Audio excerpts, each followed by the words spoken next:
My friends, welcome back. It's Tuesday afternoon. It is drunk pokeroo time. It is beer time. Today's beer comes to us from Trafalgar Ales and Meads. If you've been paying attention on the Ontario craft beer scene, they sold out a little while ago to All or Nothing Brew House. So it was a case of a contract smaller brewer buying an established brewer.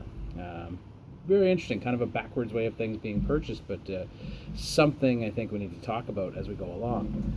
The Ontario craft beer scene is exploding. By the end of the year, there's going to be over 300 either existing contract brewing or in the works craft brewers in this province, and that is both amazing and, quite frankly, a little scary because that's a big bubble growing. And I think there's a lot of room to grow, but at the end of the day, it's still a bubble that's growing.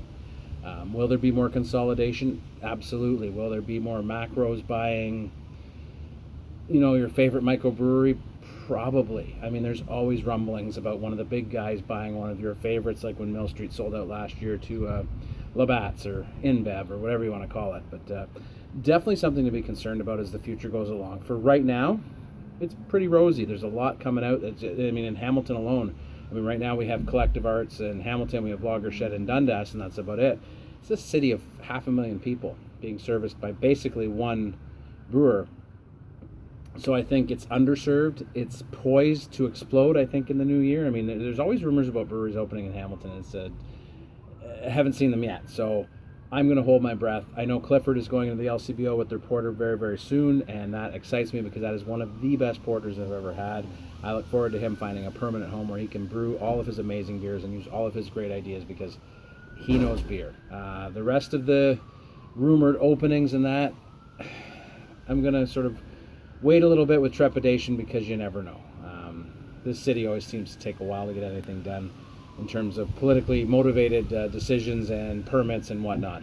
But anyway, so to celebrate the purchase of a brewer by a brewer, not a brewer by a conglomerate corporation, let's get into this. This is the APA, American Pale Ale, gifted to me by my friend Glenn.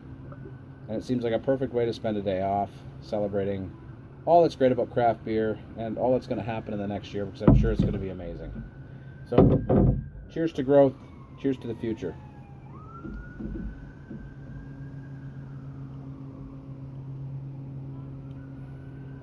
It's a nice, smooth drinking pale ale.